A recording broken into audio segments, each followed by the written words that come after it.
If you try to take on mental authority, you'll see what happens. This is the world all around us. This is the world of people that are constricting themselves into ever and ever more tight chains, and they expect you to do the same because this is how society functions. This is what we've always done. And I say no more. Not for me. I won't speak for you. You can have your own experience and your own experiment.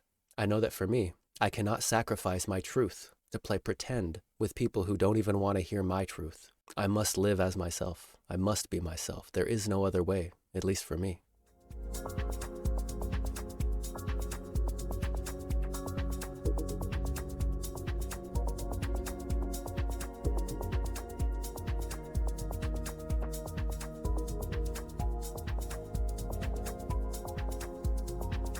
See, the moment that I understood that I was here all alone, the moment that I understood that the only authority that was ever going to matter was my own, and the moment that I lived by my own authority, is the moment that I began to understand that peace was possible for me in this life.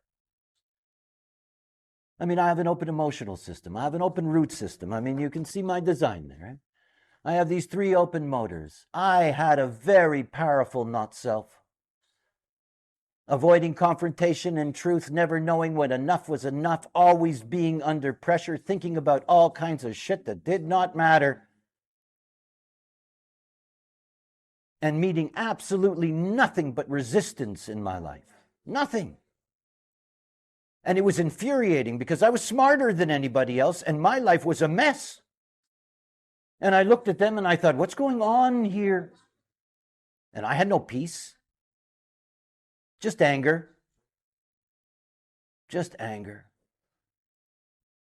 And being unemotional, the anger would turn into a kind of ugly rage.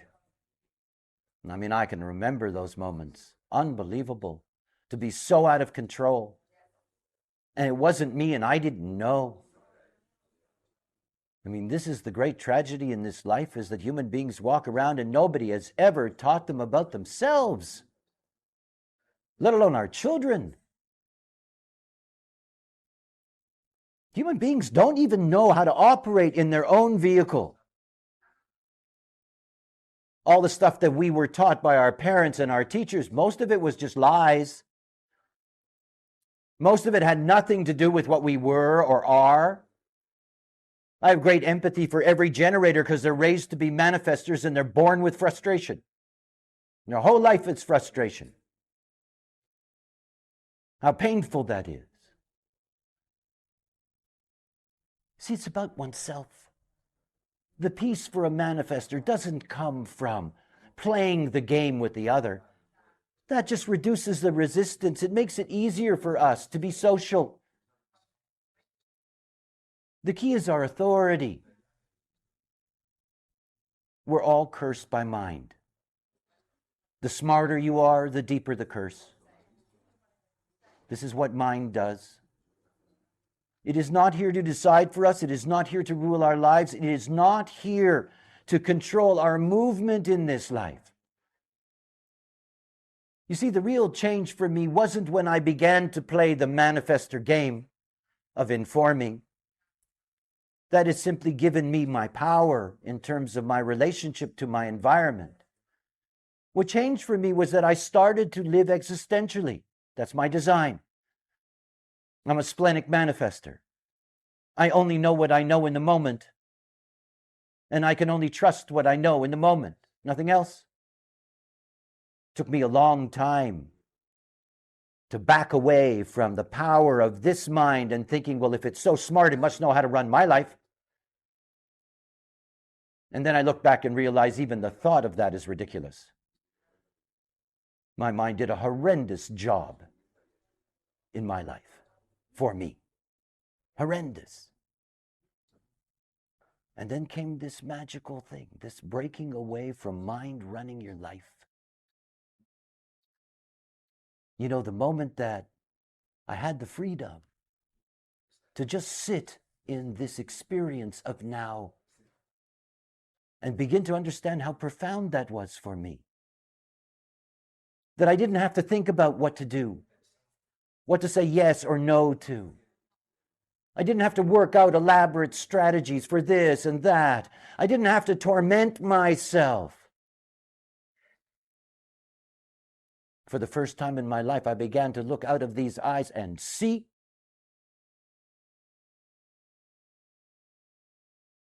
You see, it doesn't matter what type you are. Everything begins with the same thing. It begins with understanding that if you do not make decisions as yourself, you're not going to get your life. And if you're a manifester, it means you're going to feel this emptiness. See, the peace is the reward. It is the silence in your spirit, this peace.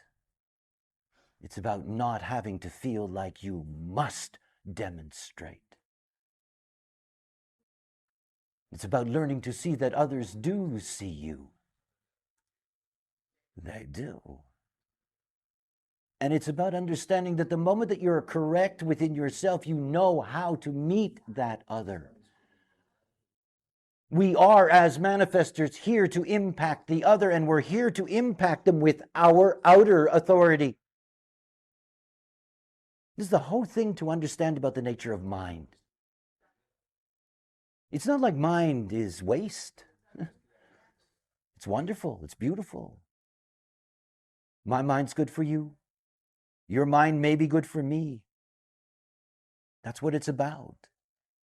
The dilemma is that most minds are homogenized. They're filled with the same cliches. Everything that we see about human beings in the way out of their openness, that they become something that they are not. And it controls the way they think and the way they see. A blind manifester is a suffering manifester. And the difficult thing is that as manifestors, we suffer in silence. We don't cry on other people's shoulders. We don't do that. We don't even know how, really. We're in ourselves. This right here is perhaps some of the most important commentary from Ra one could ever hear. The notion that I don't have to use my mind to think about what I'm going to do next. In fact, if I use my mind to consider what I'm going to do next, then I'm fundamentally disrespecting myself. That I'm fundamentally disallowing the possibilities within me, and it becomes improbable to live my truth, if not downright impossible, from the space of mental decision-making. You see, each and every living individual human being alive today has what's called an inner authority. This means that there is a mechanism within your system, within your body, within who and what you are. There is a mechanism for making decisions correctly as yourself. And the real beauty is that it's never your mind. It is never your mind. It is never your mind. It doesn't matter if that's the only place you have definition. If you try to take on mental authority, you'll see what happens. This is the world all around us. This is the world of people that are constricting themselves into ever and ever more tight chains, and they expect you to do the same because this is how society functions. This is what we've always done. And I say no more. Not for me. I won't speak for you. You can have your own experience and your own experiment. I know that for me, I cannot sacrifice my truth to play pretend with people who don't even want to hear my truth. I must live as myself. I must be myself. There is no other way, at least for me.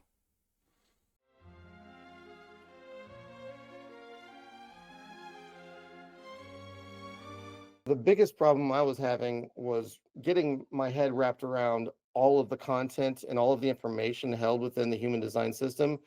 Ian really made it simple for me to engage my curiosity, for one, but made it approachable enough to where I felt like I could immediately get value out of the conversation and immediately start applying things to my day-to-day life, where it didn't seem like some big puzzle I had to solve. It was an immediate solution to something that I was dealing with in my life. How am I going to apply this with any sense of reality? And he made it so simple and so easy that I have now been on another year and a half since that first meeting with him and my first introduction into human design. And it has really given my overall life experience and the quality of my conscious experience a great boost, and overall something I would highly recommend to anyone else that's early on in their years, or even months sometimes, like I was at human design. I've been following Ian for about a year now, and I got the chance to work with him recently. The way that his knowledge of human design expands when you're in his presence to fit what you need exactly is something that is a joy to work with and a joy to see live in person. Oh my gosh, this session was so unique because Ian really made it feel like I didn't have to worry about expectations. I didn't have to have a certain outcome be a certain way, and really helped me understand that I could just kind of ease my way into this. And he was so conversational about it that it felt like I looked up and the time had gone so quickly that I wasn't expecting it to be as much value as it was for as easy as it felt. I definitely recommend getting a reading, getting a chance to work with Ian. He's one of the kindest souls I've met and has a really firm grasp on the information in human design. Definitely recommend. I would recommend working with Ian for anyone that is wanting to have someone that will be both there to nurture your curiosity about human design and the fun things that you can explore about it, but also will challenge you and push you in a direction that will get you up and moving and using it in your real life. I think more than anything else, if you want to not just mentally know this system, if you want to understand how to apply it and use it and see immediate results, Ian is the person I would recommend for that. I think it is important for people to remember that this is an experiment. It is not something that you can try without trying. Like you can't get the flavor of something unless you've chewed it up and swallowed it, right? And this is one of those things where Ian does such a wonderful job of making each thing that you're experiencing understandable and allows you to apply it with repetition. So it's not just a one-time thing. You learn how to build really good habits and how to build really good ways to honor your own authority in your own life. And from there, he lets you go and then you can fly. It's pretty remarkable how well he sets up my overall experience within human design for the purpose of changing my life, which it really did.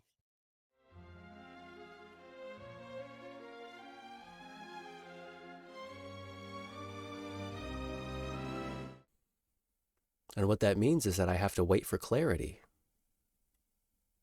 I'm not existential in the same way Ra was. No one alive is, even if you're simply splenic. Sure, it's similar. It's not exactly the same. Otherwise, you'd be him. Or you'd be me. But no, you are you, and I am me. Each one of us, different, unique, able to make decisions in a different way. I trust my sacral. I trust my body for making decisions. Sure, it gets me into unusual circumstances. I'm an unusual person, I'm not normal. I don't believe it's good. I don't believe it's healthy to be normal. I believe that's a sickness on this earth. It's a plague. And it comes from our past. It comes from our history. For 90,000 years, the strategic human dominated the earth. And we can still be strategic today. However, we can be strategic in light of a receptivity that has never been known before. We can be receptive to a greater order of harmony and love and joy and bliss than anyone has ever imagined. This is my hope. Because I've already seen it in my own life that I couldn't have written this story myself. My mind couldn't do this. My body can live it. My mind couldn't have done it.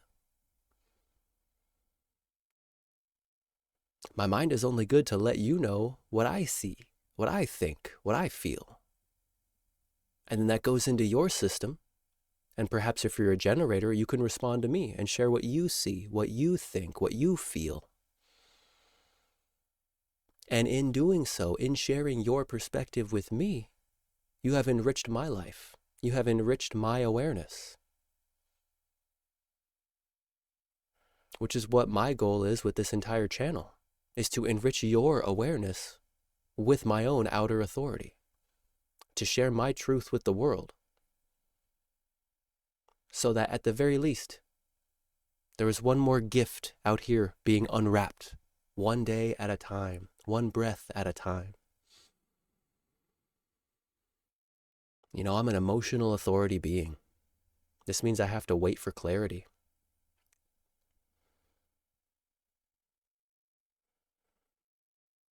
And waiting for clarity isn't always what I think it is. I've waited for 20 minutes on something, and yet I was still charged, and I responded early, only to an hour later realize, wow, there was nothing to say after all. And naturally, speaking out of turn as I did, it had upset another person. And now that's a simple example. And yet the reality is we can get into all kinds of painful and challenging and heartbreaking situations because we take this thinking mind seriously, because we've identified with what's going on in our heads and we use that to base our decision making on. And I tell you what, being emotional authority, it's not about thinking it through. It's not about waiting so that I can have enough time to look at all the concepts and put them together the way I want them. That doesn't work. I've tried it so much. I have tried it so much. And it always comes back to bite me. And the reality is when I wait, when I have patience, when I trust my emotions, I trust the chemistry and the physics and the electromagnetics within my organic meat suit, you know, my vehicle, my body. When I trust what I am, I trust the life that I was given.